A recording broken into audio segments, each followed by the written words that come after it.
मंडळी पहा, सकाळ सकाळ खूप अशी थंडी वाजायली आणि आमच्या परभणी भागात खूप थंडी पडलेली. तर पहा, रामकृष्ण हरी मंडळी, चला तर आता आपण तुम्ही तर पाहिलेच आहे, शेतातून 2-3 पपया आल्या होत्या. मी एक आणली होती, मागून 2 पाठवून दिलेल्या होत्या. तर त्यातला एका पपईचं मी अशी मस्तपैकी भाजी बनवलेली. तर ते तुम्ही व्हिडिओमध्ये पाहिलेलीच असेल. आणि त्यापैकी एक आम्ही पिकायला घातलेली, थोडीशी अशी पिकलेली होती, निपजलेली होती.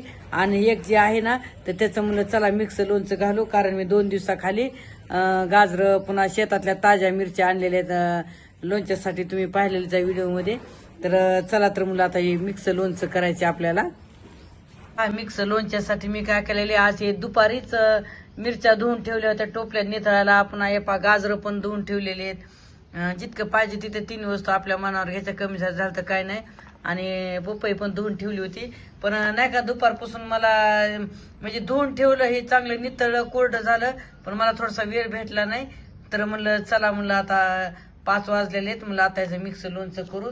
तर या पाहिजे छानपैकी असं कोरडं झालेलं. आणि तर आता मी काय करणार आहे, आता गाजराचे उभे काप करून घेणार आहे, मिरचीचे घेणार आहे, आणि पपईचे साल काढून पण काप करून घेणार आहे. तर आता तिन्हीचे असे काप केल्याच्या नंतरच मी तुमच्याशी तुम्हाला दाखवून. तर चला तर अगोदर पपईची साल काढून घ्यायची. मस्तपैकी अशी कच्ची निघलेले, आणि याच्या अगोदर जी कट केली होती ना, तर ती थोडीशी गाबुळी निघलेली. आपण त्याची मस्तपैकी भाजी बनवली आहे, तुम्ही व्हिडिओमध्ये पाहिलेलंच असेल ते. ह्या ही अशी मस्त निघाली पाहिजे कच्ची. आणि लोणचं मिक्स लोणच्यासाठी अशीच पाहिजे. तर चला तर आता याचे मस्तपैकी हे साल काढून याचे मस्त असे काप केलेले. आता काय करायचं, आता हे काप झाले करणं. आता हे गाजर जे आहेत ना, या मस्त कोरडे झालेले आहेत. आता थोडंसं वरचे केसर काढून याचे पण असेच उभे काप. पपईचे काप केल्याच्या नंतर गाजराचे केले. तर पायी मधले जे असतात ना, ह्याला काय म्हणतात, आमच्याकडे मांजर म्हणतात. तर यानं कसं लोणचं चांगलं लागतं ना, उगीर असं लागतं, त्यामुळे हे मधले मी काढून टाकलेले या प्रत्येक. आणि हे वरचे काप केलेले. तर चला आता मिरच्याचे काप करून घेऊ. पहा, आपण आता हे मिक्स लोणच्यासाठी हे पपईचे काप भरपूर सारे केलेले, गाजराचे काप केलेले, मिरची पण अशी मधून एका मिरचीचे 2 भाग असे केलेले. आणि इकडं चांगले 9-10 लिंब पण घेतलेले. लिंब पण यात मी टाकणार आहे, लोणचं टिकतं जास्त दिवस. आणि त्यासाठी आपण लसण पाकळ्या पण 4-5 लसणाचे कांदे पण सोलून हे पण कळ्या पण तयार केलेले. तर आता ही सगळी तयारी झालेली. तर कसं आहे मंडळी, आता हे सगळं दुपारीच धुवून ठेवलं, पण खेड्यामध्ये कसं कोणी आलं ना की त्यातच वेळ जातो, मग हे अशा कामं करायला उशीर होतो. तर म्हणलं चला जाऊ दे, आता दिवाबत्ती लावणं झालेली, म्हणलं आधी लोणचं तयार करू आपण, उशीर झाला तरी. तर चला तर आता याच्यासाठी आपल्याला त्याच्यासाठी मसाला तयार करायचा आहे. तर त्यासाठी मी काय केलेले, इथं पहा थोडेसे मेथ्या दाणे घेतलेले आहेत, धने घेतलेले, थोडेसे जिरं घेतलेले, सोप घेतलेले, बडीसोप.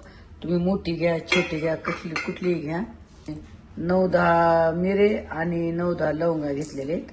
आणि हे नाही का, थोडंसं गरम करून घ्यायचं, जास्त बी नाही भाजायचं. कसं एखादं सरदलेलं असतं ना दुकानामध्ये, तर थोडा सरदलपणा कमी होण्यासाठी थोडंसं आपल्याला हे गरम करून घ्यायचे. आणि नाही का, मी कुठलंच बडीसोप, जिरं, धने असं कुठलंच मी मोजून मापून घेतलेलं नाही. आणि माझं लोणचं पण खूप सारं आहे, भरपूर आहे, खूप सारं माझं लोणचं आहे मिक्स पपईचं, हिरवी मिरचीचं. मी सगळं अंदाजानच घेतलेलं आहे, मोजून मापून नाही, काय नाही.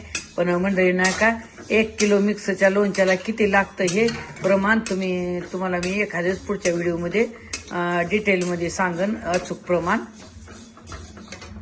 त्याचे गरम झालेले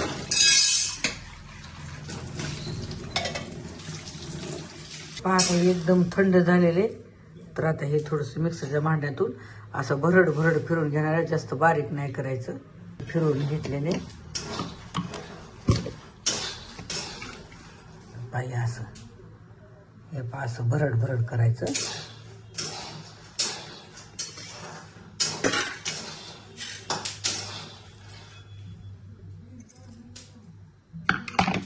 पहा इकडं, पहा मंडळी, आता ही तयारी झालेली.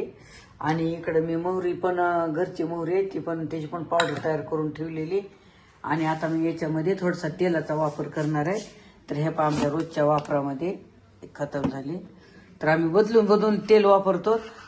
कधी शेंगदाण्याचं, कधी प्युअर करडीचं, कधी सोयाबीनचं. तर हे पहा अशी तेल. आणि हे पहा हे मोहरीचं तेल आहे. तर मी काय करणार आहे, हे मोहरीचं तेल या लोणच्यासाठी वापरणार आहे. तर कारण मोहरीचं तेल कसं थोडंसं कडसर असतं, पण एकदम शरीरासाठी पोटासाठी एकदम चांगलं असतं मोहरीचं तेल. तर मी मोहरीचं तेल थोडंसं लोणच्यासाठी वापरणार आहे. तर त्यासाठी नाही का ज्याच्यात मसाला भाजला ना तेच कढई ठेवलेली. कढई मस्त गरम झालेली. आम्ही याच्यातलं इथं वाटीत तेल ओतलेले. तर पहा मस्त कढई गरम झालेली. तर आता हे तेल नाही का आपण जर दुसरं सोयाबीनचं कशाचं तेल असलं ना लोणच्याला टाकायचं असलं तर ते चांगलं कडक असं धूर निघेपर्यंत, वाफा निघेपर्यंत गरम करायचं असतं, मग थंड करून लोणच्याला घालायचं असतं. पण हे मोहरीचं तेल नाही का मी जास्त नाही, म्हणजे थोडंसं कडक होऊ देणार आहे. म्हणजे जास्त असं वाफा निघेपर्यंत त्याला गरम करायची गरज नाही. आणि मोहरीच्या तेलाला नाही का थोडासा जाडसरपणा असतो, घट्टपणा असतो. तर मी थोडंसं कडक होईपर्यंतच गरम करणार आहे. पहा मी आणखीन थोडंसं घातले तेल. आणि नाही का म्हणजे तेल घालावंच असं काही नाही. मी तेल घातलं तरी चालतंय लोणच्याला, नाही घातलं तरी चालतंय, असं काय नाही.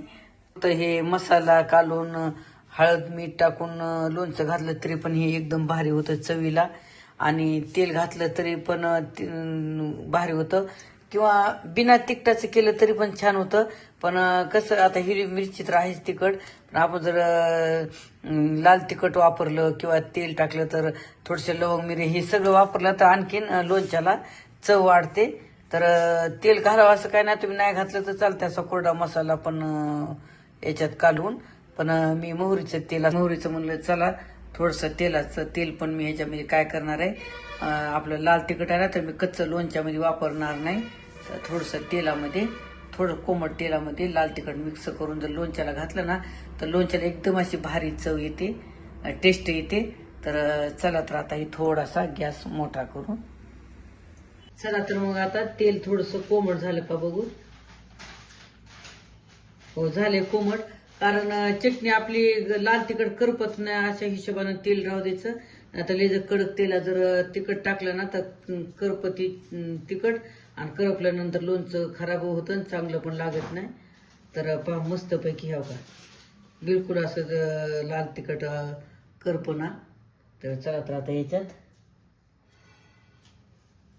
यात पण मी लाल तिखट थोडंसं अंदाजानं घालणार आहे. कारण पपई थोडीशी गुळमट असते, लिंबू पण आंबट असते, आणि आपल्यात हिरवी मिरची पण भरपूर आहे, त्यामुळे थोडंसं मी हिशोबानं घालणार आहे.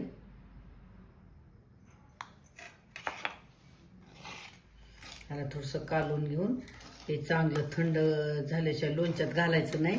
आता हे जे आपण तिखट कालवलं ना तेलामध्ये, तर हे छानपैकी चला तर याला थंड होईपर्यंत ह्याला आता बाजूला ठेवून देऊ. आणि कधीच असं गरम टाकायचं ना, गरम टाकल्यानं काय होते लोणचं खराब होते. त्यामुळे कधी बी तेल असं एकदम थंड झाल्यानंतरच लोणच्यात घालायचं. पहा हे थंड झालेलं आहे एकदम. तर पहा मंडळी, कोणी कोणी काय करतंय अशी फोडणी करतं तेल गरम करून त्याच्यामध्ये भरड केलेला मसाला घालून, पुन्हा नंतर ते पपईचे काप, हे मिरची गाजर हे आपण भाजीला कशी फोडणी देतो ना तशा पद्धतीनं कोणी कोणी असं लोणचं करतं, म्हणजे गरम करतं शिजवल्यासारखं. पण ते तसं लोणचं नका जास्त दिवस टिकत नाही. आता ज्याची त्याची पद्धत करण्याची वेगळी. पण मी तसं न करता पूर्ण आपण कसं आंब्याचं, आवळ्याचं, ओल्या हळदीचं अशी कुठली लोणचे घालतो कसे आपण कच्चेच घालतो ना, तर तशा पद्धतीने हे लोणचं करायचं. एक तर टिकायला पण जास्त दिवस आणि चविष्ट पण, आणि ते लोणचं कसं आहे जे आपण भाजी करायचं करतात ना तर ते चविष्ट लागतं पण जास्त दिवस टिकत नाही. आणि हे लोणचं कसं आहे जास्त दिवस टिकतं. तर त्याच्यामुळे मी ती तशा पद्धतीनं करत नाही. तर पाय अशी आता पाय एकदम असं गार झालेलं मस्त. चला तर आता आपण सगळ्यामध्ये मसाला मिक्स करू. तोपर्यंत हे बाजूला ठेवून देऊ. पाहता हे मिरच्या पण ताटात ओतून घेतल्या. त्यानंतर हे पपईचे काप आणि हे नाही का कट करताना तुम्ही बारीक तुकडे करू शकता, मोठे करू शकता, कसे करू शकता. पण मी मिरचीचे आणि पपईचे कापून असे उभे कट केलेले, कारण दिसायला पण छान वाटतात आणि मस्त वाटतात असे दातात तोडून खायला असं मस्त जेवताना. तर त्यामुळे मी का नाही असे उभेच केलेले. आणि हे गाजराचे पण मी असे उभेच केलेले. तर काय करायचं, पूर्ण सगळं अगोदर हे मिक्स करून घ्यायचं. यामध्ये काय करायचं, आपण हे काय केलेले, मी घरचीच मोहरी, तर मोहरीची पावडर करून घेतलेली एक वाटीवर मोहरीची. तर आता ही मोहरी मी गरम केल्या, काय नाही मोहरी अशीच म्हणजे काढलेली मिक्सरमधून. तर हे मला मोजून आपण काय नाही या अंदाजाने घेतलेली. मला पावडर कमी वाटली, माझ्याकडे मोहरीची डाळ आहे. तर ह्या मी डाळ पण थोडीशी मिक्स केलेली. तर आपण हे लिंबाचे जे फुल कट केलेले होते ना, तर लिंबू टाकायचं कारण म्हणजे कसं, हे पपई पण थोडी उगीर असते, गांजर गुळचट असतं, पपईमध्ये पण गुळमटपणा असतो, मिरची तिखट असते. मग हे काय होतं, मी लिंबू म्हणजे लिंबानं कसं लोणचं जास्त दिवस टिकतं आमटानं, म्हणून मी लिंबाचा पण याच्यामध्ये वापर केलेला आहे. तुम्ही नाही टाकलं तरी चालते आणि टाकलं तरी पण आणखीन चांगलं. आता ह्याच्यात थोडंसं दाटायले हे जास्त झालेले ताट, लहान हे भाकरी करायचं ताट आहे. पण दुसरं ताट आहे मोठं पितळचं, पण पितळमध्ये हे आंबट जमत नाही, त्यामुळे मी याच्यातच मिक्स केलेले. आणि याच्यात आता ही हळद नाही का मंडळी, आपल्या घरी तयार केलेली हळद आहे. हळकुंड आणून विकत थोडीशी बारीक करून दळून आणलेली हळद आहे. हे पण मी अंदाजाने घालते.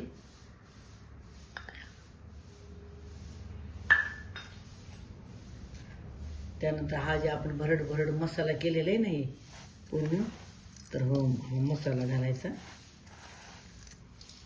ह्याच्या सोप, जिरं म्हणजे सगळी अशी मस्त भारी चव येणार आहे लोणच्याला, अशी टेस्ट. याच्यामध्ये मीठ घालायचं. तर मीठ नका, मीठ पण मी असं अंदाजाने घालणार आहे. आणि मीठ थोडंसं जास्तच लागतं लोणच्याला, कारण मिठानं लोणचं टिकतं. चांगलं मी सगळं मिक्स करून घेते, एकजीव करून छानपैकी मिक्स केलेले. तर आता हे लिंबाच्या ज्या फोडी आहेत ना, तर मी थोडं अशा पण पिळणार आहे, काही थोड्याशा 5-4 अशा पिळून काही अख्ख्या ठेवणार आहे. ह्या बघा अशा, म्हणजे हे पिळलं ना तर कसं सगळं आंबट पूर्ण ह्या फोडीला लागतं. अशा पद्धतीपैकी असं कडक झाले, पूर्ण मिक्स झालेले. तर मी आता लगेची भरणीत भरणार नाही, तर थोडंसं मुरकेपर्यंत, कारण मिठानं थोडासा नरमपणा येतो, मऊपणा येतो. तो थोडंसं मुरकेपर्यंत मी इथं असं पातेल्यात ठेवणार आहे भरून. आणि थोडंसं कमी मुरकलं ना, चांगलं मऊ पडलं ना की मग बरणीत भरून ठेवणार आहे. पहा याच्यात पातेल्यात भरून ठेवलेलं लोणचं आणि अजून की थोडं राहिलेले. तर मी काय करणार आहे, हे जे तेल गार झालं ना तिखट कालवलेलं, तर ह्याच्यामध्ये मी काय केलेलं आहे, लसणाच्या पाकळ्या पण थोड्याशा कोमट असताना याच्यात मिक्स केल्या, त्या म्हणजे थोड्याशा तळून निघतात छानपैकी. तर मी आता हे अर्धा भाग याच्यात घालणार आहे आणि राहिला जो अर्धा भाग आहे ना हे या कढईमध्ये हे भरून ठेवणार आहे. मंडळी तेल तिखट, तेलामध्ये जे आपण तिखट घातलं होतं ना, तर ते थंड झालं, आपण यात मिक्स केलं. तर पहा लोणच्याला किती मस्त असा कलर आलेला आहे. आणि कलर येण्यासाठीच मी काश्मीरी लाल मिरची पावडर वापरलेले, थोडेसे जास्त लाल असते. तर पहा किती मस्त ना असा, इतका लोणचं घालताच मस्त स्वाद यायला, याच्यात मसाला भरपूर झालेला आहे, मस्त छान चांगला स्वाद यायलाय, टेस्टेड असा. तर पहा मस्त कालवलेले. आता याच्यात हे पूर्ण काय केलं, याच्यात भरलं आणि हे पण असंच भरून ठेवणार आहे. आणि सकाळी काय करणार आहे, काचेची बरणी छानपैकी तशी तर मी आज धुवून ठेवलेली आहे, पण सकाळी आणखीन थोडं ऊन देऊन मग हे भरणी सगळं लोणचं भरणार आहे. तर म्हणलं चला तोपर्यंत रात्रभर हे चांगलं मुरकत आहे. आता एवढं पातेलं बरं हे दिसायले ना, पण आता सकाळी पाही इतकं आरून कमी होतं हे, त्यासाठी मी आता हे दोन्ही पण असे छानपैकी झाकून ठेवणार आहे हे रात्रभर. तर पहा मंडळी किती भारी दिसायला असा लोणच्याचा कलर. तर पहा एक पातेलं आणि याच्यात कढई झाले. आता बघा ना, हे थोडंसं मुरलं ना, आरलं ना, तर पण हे पण याच्यात बसते, एकच पातेलं होते. तर आता हे छान मुरकू द्यायचं आणि नंतर मग बरणीत भरून ठेवायचं. तर पाहत आहे लोणच्याला नाही का मिक्स हे आपला मसाला जर भरपूर असला ना तर कुठल्याही लोणच्याला तर लोणचं कसं चवदार लागतं आणि खायला पण थोडीशी मजा येते. तर पहा असं भरपूर मसाला पाहिजे लोणच्याला तरच लोणचं टेस्टेड लागतं आणि टिकतं पण जास्त दिवस जास्त मसाला भरपूर असल्यानंतर. तर आपण मी भरपूर सारा मसाला घातलेला आहे आणि एकदम मस्त असा स्वाद यायला बघा छानपैकी. आणि याला लिंब पण भरपूर टाकले, लिंबानं लोणचं खूप टिकतं म्हणजे. आणि याला नाही का आता ही छानपैकी मुरलं ना तर हे नका एक कमीत कमी 4-5 दिवस किंवा 5-6 दिवस हे लोणचं थोडंसं राहू द्यायचं आणि 5 ते 6 दिवसांनी मस्तपैकी खायला येतं. तसं तर आपण लगेच नगदीच खाल्लं तरी पण चालतंय, पण कसं त्याचा मसाला हे बाकीचं सगळं त्यात कसं मुरलेलं नसतं ना, तर त्यामुळे ते मुरल्याच्या नंतर त्याची टेस्ट छानपैकी येते. तर पा मस्त किती छान कलर आला, मस्त दिसायला असं म्हणजे टेस्टेड पण स्वाद पण यायला आणि कलर पण छान आला लोणच्याला. तर चला तर मग आता हे मस्तपैकी असं झाकून ठेवा असं मस्त. मंडळी पहा सकाळ सकाळ खूप अशी थंडी वाजायली आणि आमच्या परभणी भागात खूप थंडी पडलेली. तर पहा मी रात्री तुम्ही बघितलं तर खूप सारं लोणचं होतं परात भरून. तर मी रात्रभर असंच मुरायला ठेवलं होतं. तर सकाळी मुरून एकदम कमी झालं. तर या आता बरणीत भरलेले. आता हे लोणचं नाही का एक 4-5 दिवस मी ठेवून 4-5 दिवसांनी समजा हे खायला काढायचं, तो पण छानपैकी मुरते. आणि मी याच्यातलं अर्ध लोणचं मुलीला देणार आहे. तर आज मुलगी येणार आहे तर त्यासाठी मी भरपूर सारं घाईनं पटकन घातलेले, अर्धा आम्हाला ठेवणार आहे. तर खूप छान असं लोणचं झाले मंडळी, एकदम असं भारी स्वाद यायला आहे. तुम्ही पण बघा थोडंफार अर्धा किलो 1 किलोचं करून बघा आणि बघा चवीला टेस्टला कसं लागतंय ते. आणि नंतर आम्हाला कमेंट करून सांगा. आणि तुम्ही जर माझ्या चॅनलला नवीन असाल तर लाईक करा, शेअर करा आणि न विसरता सबस्क्राईब करा. चला तर मग कसं वाटलं माझं मिक्स लोणचं करण्याची पद्धत साधी सोपी. आवडलं जरूर जरूर कमेंट करा. आणि चला तर पुन्हा भेटू पुढच्या एका नवीन व्हिडिओमध्ये. धन्यवाद. रामकृष्ण हरी.